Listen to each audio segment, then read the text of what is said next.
بسم الله الرحمن الرحيم حسبنا الله ونعم الوكيل نعم المولى ونعم النصير أعوذ بالله من الشيطان اللعين الرجيم بسم الله الرحمن الرحيم الحمد لله رب العالمين والصلاة والسلام على أشرف الأنبياء والمرسلين سيدنا ومولانا أبي القاسم محمد وعلى آله الطيبين الطاهرين المعصومين سيما بقية الله الأعظم روحي وأرواح العالمين له الفداء رب اشرح لي صدري ويسر لي أمري واحلل عقدة من لساني يفقه قولي. Today's topic, pain management, part 1. One of the most primary inclination that man has, that human beings have, is comfort, seeking comfort and avoiding pain. The first thing a man desires is the want to be comfortable. It's not only the first, but it's also the most important, the most primal, because without it, then nothing else, no other desire can come into existence. All desires fade when the issue of comfort is not answered in life. Yes, sometimes other desires do take precedence over comfort, but those things are in special situations under special circumstances, and they come about because of special virtues, like for example faith. When Iman and Ma'rifat reaches a higher level, you see that the issue of comfort is not as important. That's why you see people who have faith, they go through uncomfortable situations in life and they enjoy those situations because of that reason, because of their faith. But in normal situations, in normal circumstances, when you just look at man without any of these other virtues, you will see that the most instinctively, the most important desire is the desire of comfort. Seeking pleasure, running after dunya and world, seeking fame, the enjoyment of money and wealth, and the love of dunya, all of these desires are subsequent. They come afterwards. If the issue of comfort is not solved in our lives, then we will not run after those desires. In fact, the reason that we are unable to deal with those desires and those pleasures and that we break down in front of them is because of the fact that we were unable to manage the issue of comfort in our life. Those are the next stage. All of these desires, you see, all the lower desires, they are the next stage of primary instincts.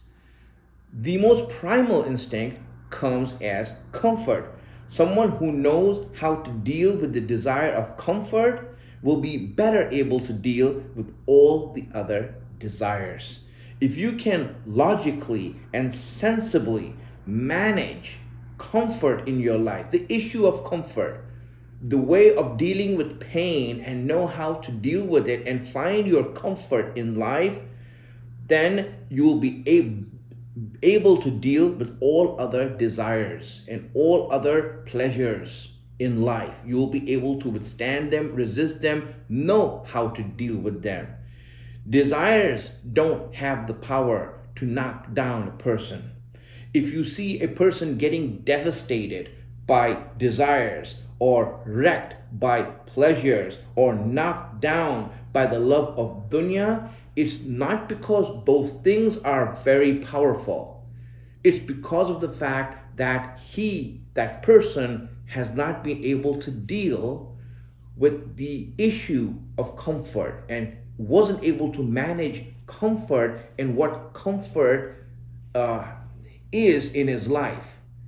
And the inability to do that has led him to becoming weak.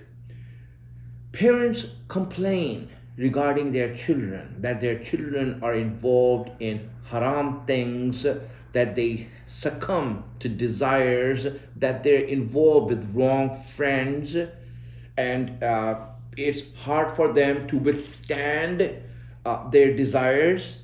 It's because of the fact that they did not learn how to deal with the issue of comfort in their life. In fact, it's not even their fault. Mostly, it's the parents who have taught them to become a slave of their comfort.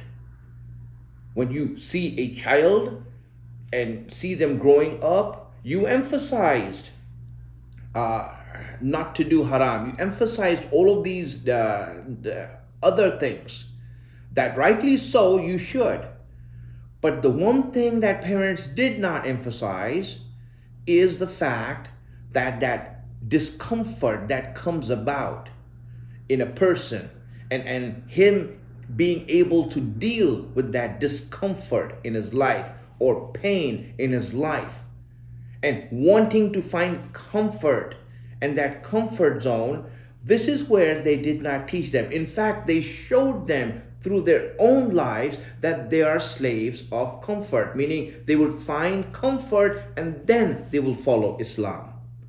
Without comfort and without being comfortable, it would be difficult for them to go forward to do things that Allah has asked us to do, or Islam has asked us to do.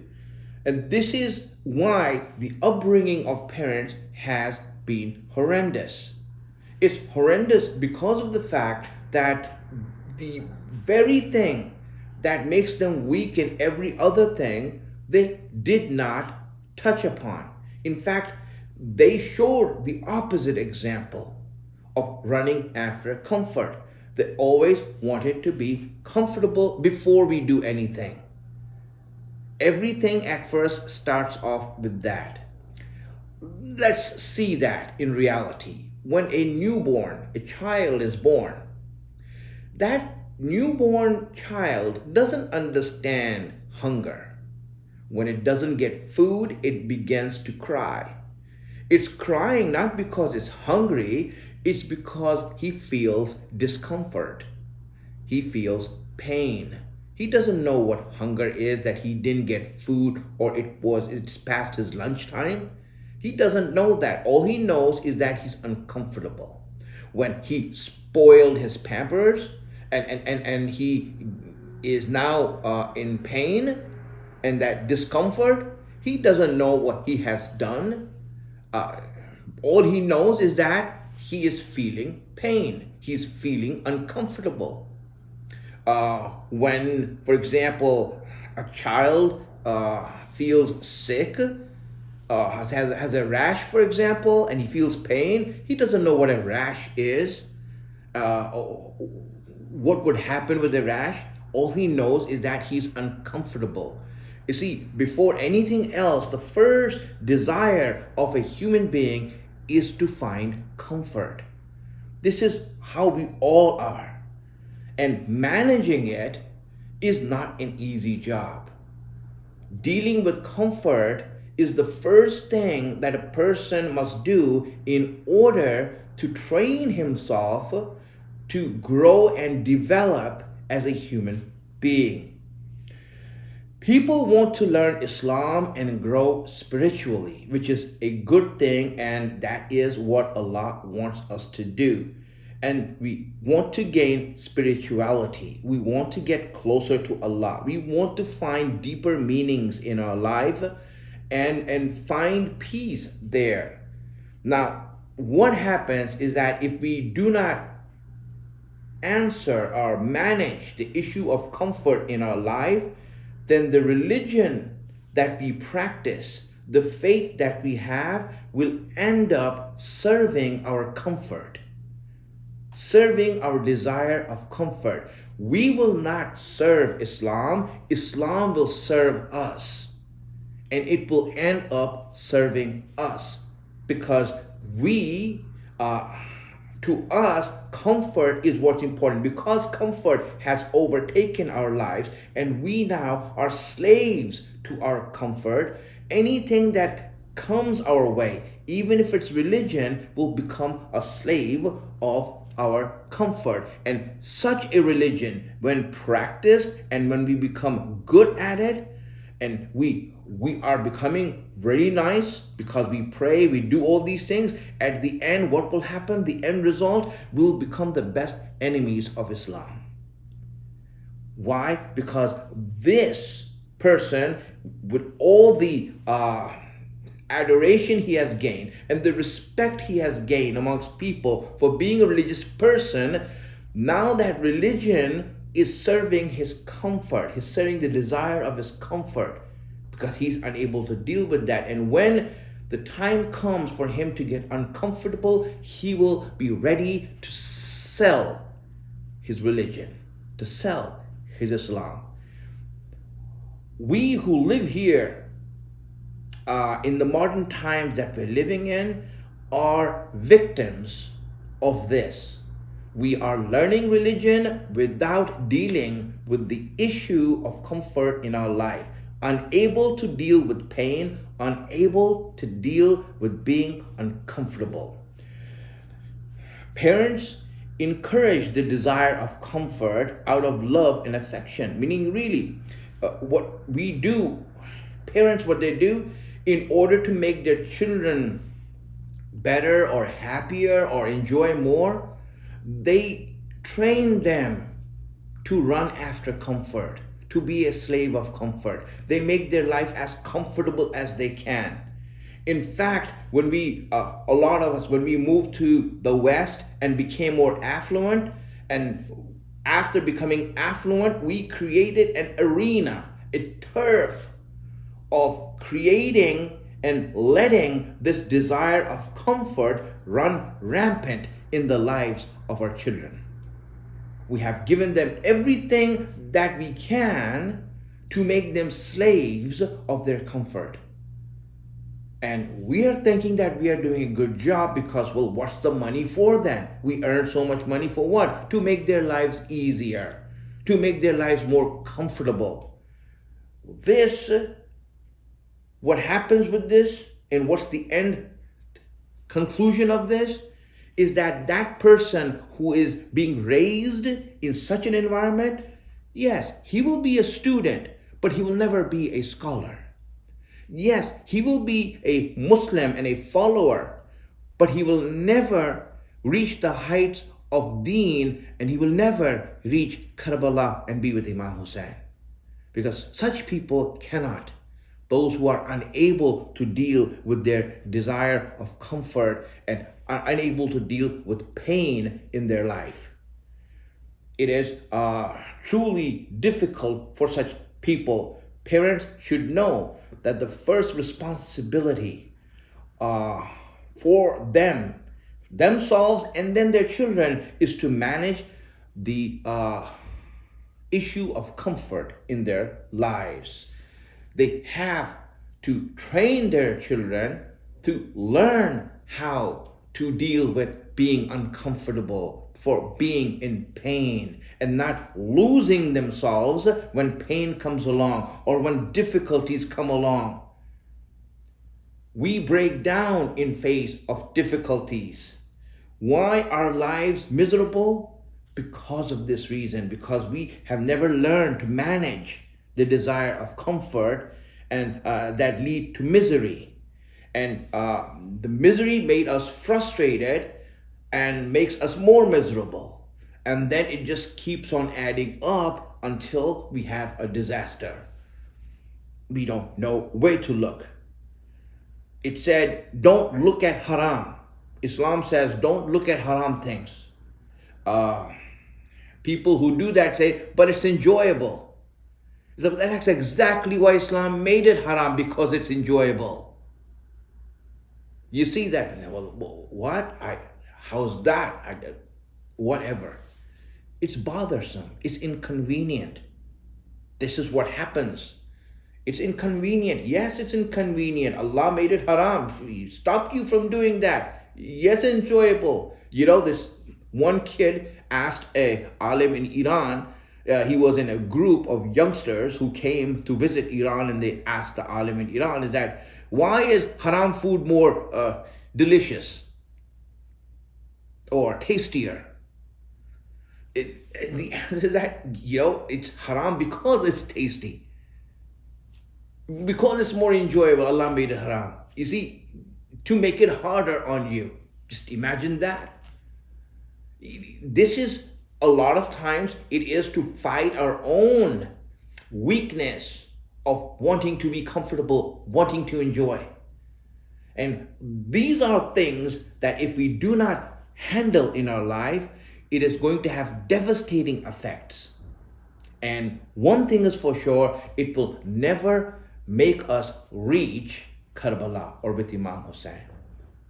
As we are discussing this topic in Muharram, because in Muharram we want to learn what is it that makes a person reach Karbala, reach Imam Hussein, be with Imam Hussein. And it's not just by accident the people who came to Imam Hussein became Shaheed with Imam Hussein, they became Shaheed. It's not by accident that it happened. There were many people there who left, who ran away, who escaped. They were with Imam Hussein. So what is it that made these people stay here? It's these qualities and them dealing and managing these issues in their life. And that's what we want to learn. Our discussion is about pain management, dealing with pain in our life, knowing how to find comfort in our life the correct way, in the right comfort, and dealing with comfort in the right way. That's what we want to discuss. And this is what we to see that. And we will see that in Allah's creation. Because when Allah has created things and He has created human beings, one of the things that you see in His creation that's amazing, this is how Allah made it. In order for everything to be in the perfect place, and so it could have meaning there.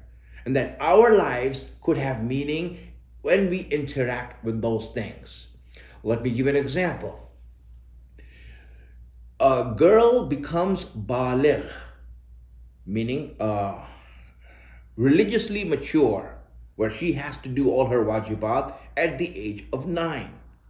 A boy becomes baligh at the age of 15, maybe earlier, but 15 is the last age. He becomes mature, he becomes an adult.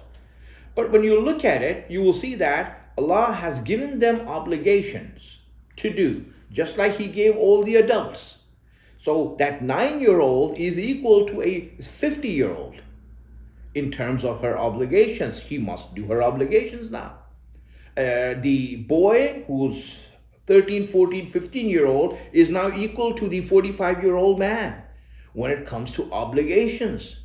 But when you look at it in terms of maturity, in terms of experience, in terms of intellectual maturity, you will see that they are still young. And now Allah gave them the bodies of adults, but not the maturity of adults. So now what happens is that you have this huge conflict now that's happening. On one hand, Allah says, yeah, I'm going to give you the desires where you'll be pulled towards haram. And on the other hand, you don't have the maturity to deal with those desires. Now, what do you do in this situation? Parents are looking at their children and seeing how they can deal with this situation. I mean, yes, you will see it in your example. When the child is like 9, 10, 11, 12, it's very easy for him to listen to you. He comes to the masjid, he comes to the center and everything. But once he turns that 15, 16, 17 age, you see now it's a whole different breed that you're dealing with. It's a whole different breed that you're dealing with. Now he has become a man, but his maturity is that of a child. So now this huge conflict, and for you to even tell them something, to want them to understand something takes so much effort. If we can all, as parents, put a petition and ask Allah that Allah, this age that you have made them baligh, 9 to 15 years of age that you made them baligh, if you can push back that age 10 years, where, for example, they're 19, 20, 25 years old when they become baligh, it would be so much better.